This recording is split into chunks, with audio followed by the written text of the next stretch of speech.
take a look at these juicy stats here, as we now have indications of the biggest Dogecoin short squeeze potentially ever. Take a look at this.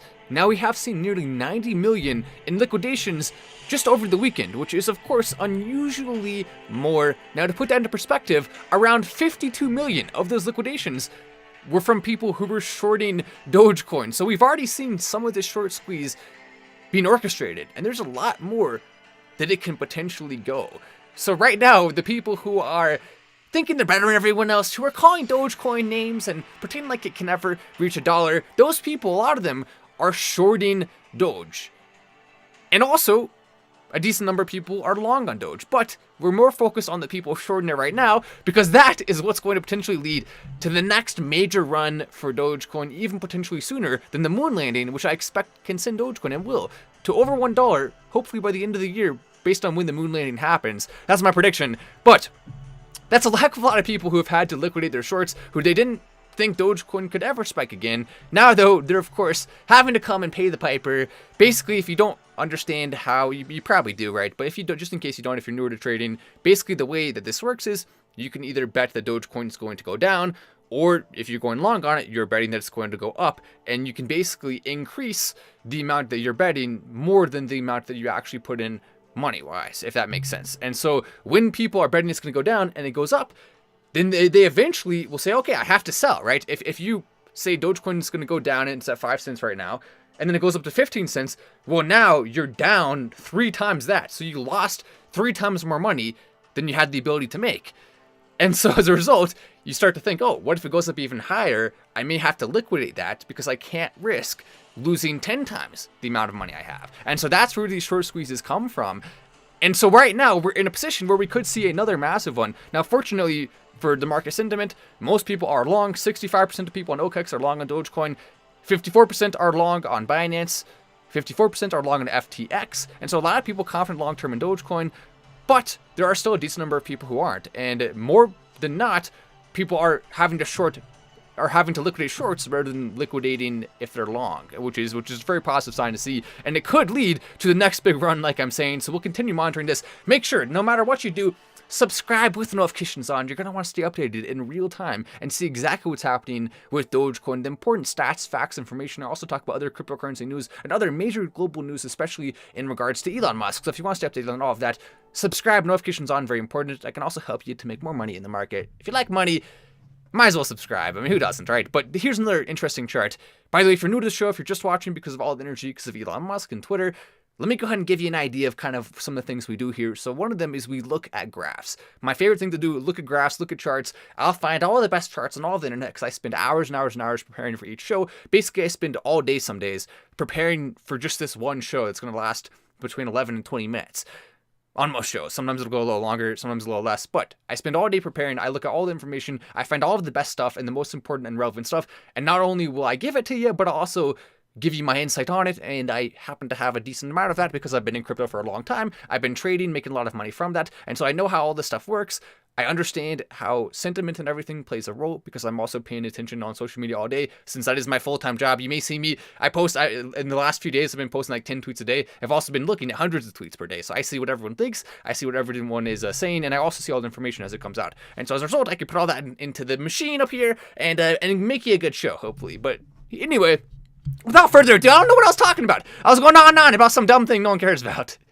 Anyway, but to the actual relevant chart here. Fed extends series of huge interest rate hikes. So now we have the Fed, who's continuing to increase. We're now at around 4%, which is going to be the basis interest rate.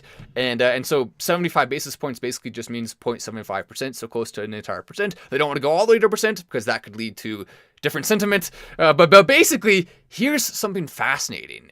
This is the chart over the last close to 20 years, not quite, around 15 years, I believe it is, that shows exactly how much the Fed has increased interest rates. And so you'll notice from 2008 to 2016, the Fed was not increasing interest rates. And that was absolutely detrimental in terms of inflation, causing it to spiral even more than otherwise. Now, you don't want to have interest rates be too high, but they also can't be too low. Then in 2020, they dropped massively again because once again, they put the interest rates low to try to falsely, in some ways, stimulate the economy. You cannot do that and expect there not to be insane inflation. And so now that the inflation is insane, they're having to do this massive spike. If they just kept it steady all the way along the way here, then what that would mean is that we would not have this massive issue. That's all they had to do. And so the fact that the Fed did not do this between these times is why we're in such a precarious position now. I love that word, precarious. But you can see 2008 to 2016, and from 2020 rather until around now, they really truly should have done a better job here. Now, this was in part because of the vid, and they wanted to kind of help with the economy. It didn't work. So now we just have additional harm without necessarily having seen much benefit at all as a result of this, except for the housing market going up and making houses less affordable to new people. So, I mean, what exactly was the benefit of doing it? They tried and they failed. That's what happened. And here, there was really no excuse from 2008 to 2016 for there to be this low of an interest rate. It was fake. Basically, they were just passing it on to future, screwing us over for temporary gain that's going to be less than the overall hardship that we face in the future. It's terrible. I mean, it really is. Why would they do that? But anyway, you can take a look at this. This is the cryptocurrency market right now. We have Bitcoin, which is down 2% on the day, ironically, on the week rather, and Dogecoin up 76%, so kind of crazy. Also, we'll compare that to Shiba Inu coin, which is not nearly at the same rate of success right now during this market. Actually, now Dogecoin is close to 3 times the size of SHIB. So all the people who said SHIB was going to take down Doge, yeah, good luck with that. And once again, I don't hate SHIB. I actually hope it's successful, right? But this just goes to show you, when I was telling you for the last few months how much better of an investment Dogecoin was than SHIB, now you see that was in fact undeniably true already, and it will likely be even more true when we look at it in a few months from now.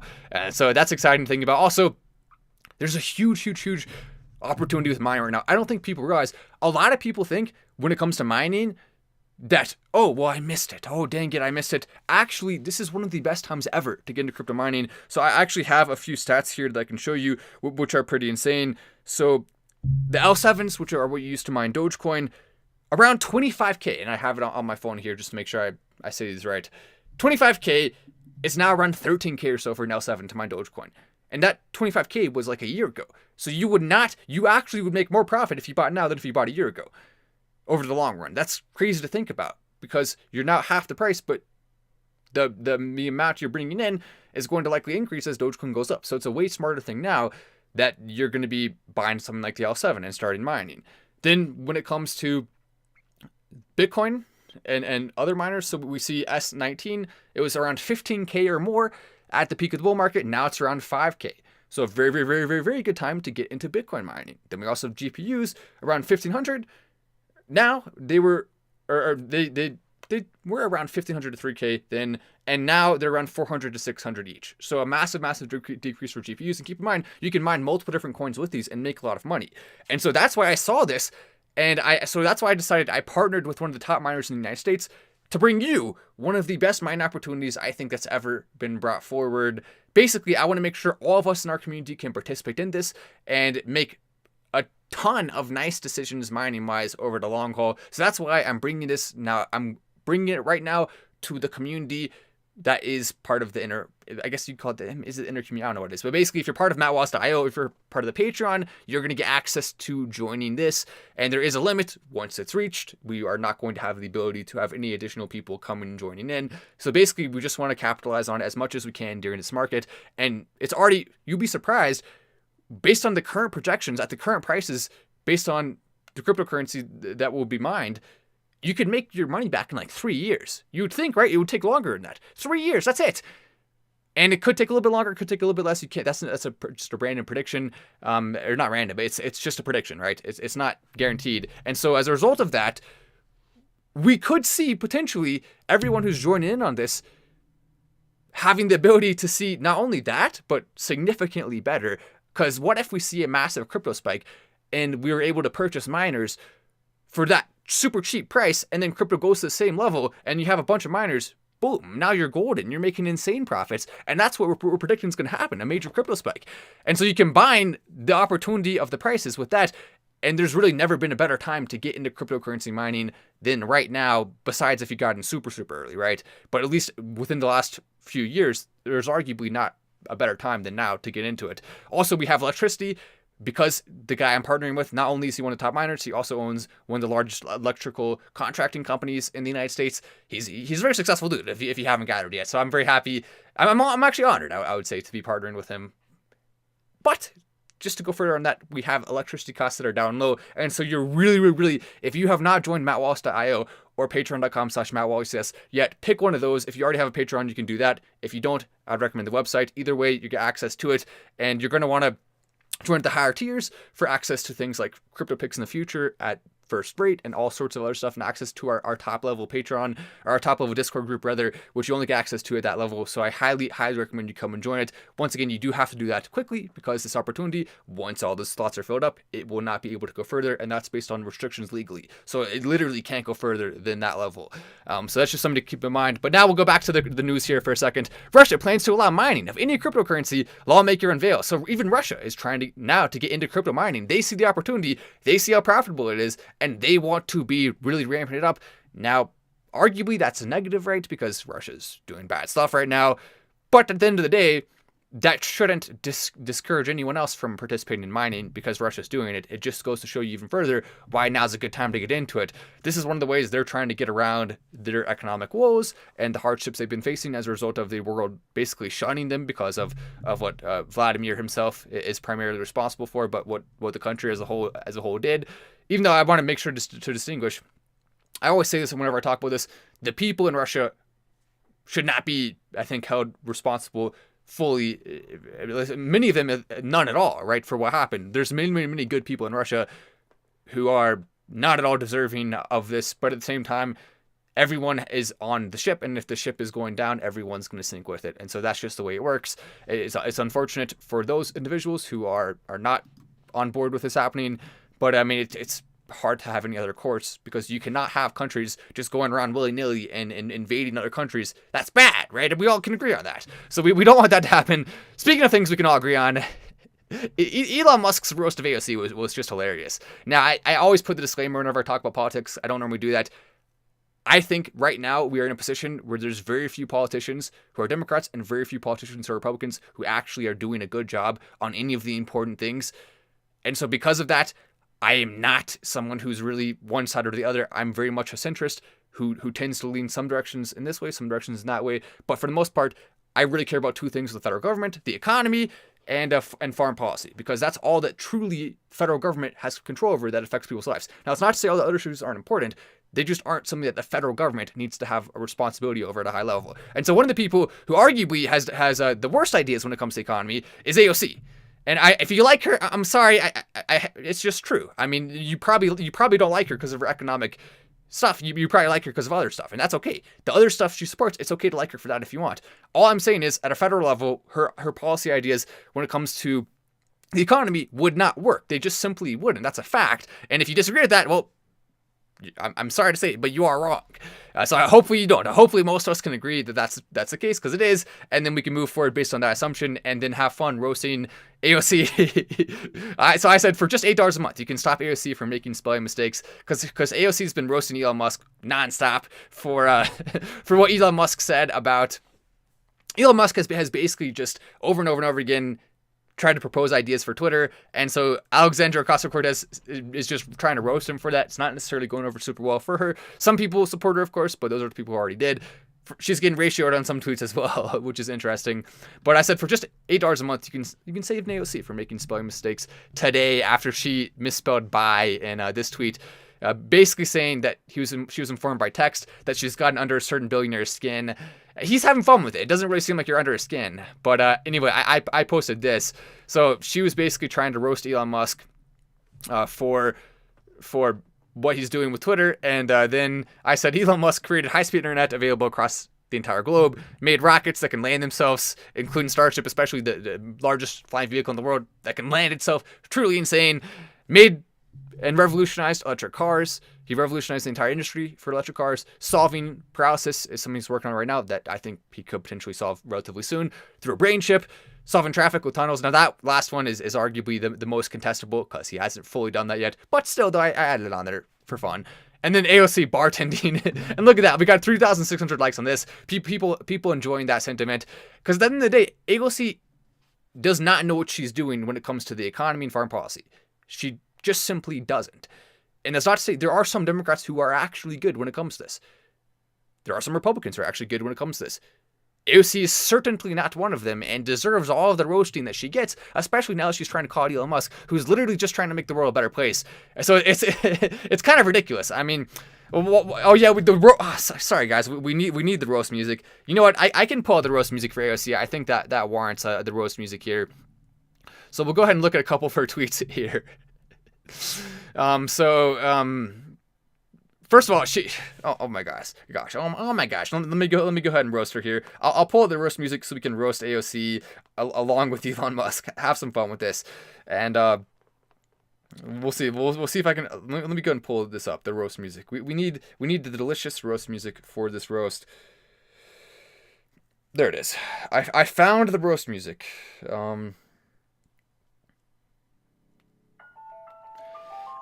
AOC, you sell shirts on your website for $58 or more, while at the same time criticizing Elon for charging $8 for something on Twitter. Now, there's a debate if Elon Musk is going to actually go through with that or if it's a good idea, but that doesn't necessarily matter. You're not certainly doing anything any better than that. So where are you in a position to criticize Elon Musk at this point in time? You're not. That's a fact. Elon Musk and AOC in a Twitter spat is perhaps one of the most hilarious things we've seen in a while. You can see she's also going after him personally. Are you seriously equating an app where people are torrenting racial slurs at an accelerated clip with the New York Times? Also, FYI, legacy newspapers actually care about verifying newsworthy sources, and they don't charge journalists/creators for priority. So first of all, Elon Musk is still continuing to stop hateful rhetoric on Twitter. That has not stopped. It's still the same policy on that. The only thing Elon Musk is changing is now it's going to be a fair system where citizens can actually, or Twitter users rather, can actually fact check things themselves. So the team doesn't have to do it, which will not only make Twitter more profitable, but at the same time, it'll allow for more facts to get out there. So there's been multiple examples already. I even had a tweet fact checked where I was talking about how, I can show it to you. So I was talking about how we're going to see Parag Agrawal, how do you say his name? The former CEO of Twitter, we're going to see him not getting any money as a result of Elon Musk finding a way around that part of his contract. And I got fact checked on that because technically the report has not been officially out that he's going to get $0 or that he has gotten $0, even though that's the implication here, is that he's going to get $0. So I still stand by what I said. But the former CEO of Twitter, Parag Agrawal, thought he was going to get $42 million just for being fired. Instead, Elon Musk found a way around that contract, and he will get a grand total of $0. And so they flagged it, saying there are no indications that Mr. Agrawal did get $0 in severance, past tense, which, by the way, I used future tense, but whatever. The serious claims that a person familiar with the matter told information that Musk dismissed him for cause. Nothing was confirmed in terms of payout. And so that was the indication. Because he fired them for cause, then that would mean he would not have to pay those payouts. They could still find a way to get it, yes, technically. So anyway, the point is, I got fact check here. That's an example of it. And there's other examples like that all across the internet. So we've seen politicians getting fact-checked for saying false and misleading things. That's a very positive thing. All Elon Musk is doing is just simply making Twitter truly fair when it comes to information, and that's going to force politicians to do a better job regardless of if they're Republicans or Democrats. Now, they cannot just simply blatantly lie, and if they do, people are going to call them out through one of these fact checks under their tweet with relevant and important information. So I happen to think it's a very positive thing what Elon Musk is doing, and he will make Twitter significantly better for it.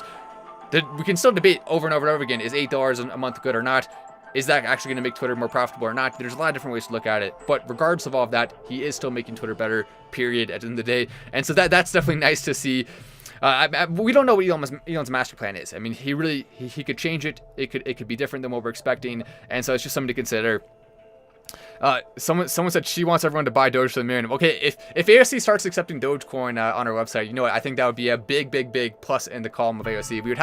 I'll give her credit for that. I hope she does. That'd be nice. I mean, would I buy AOC merch if she put? I mean, it depends. You know what?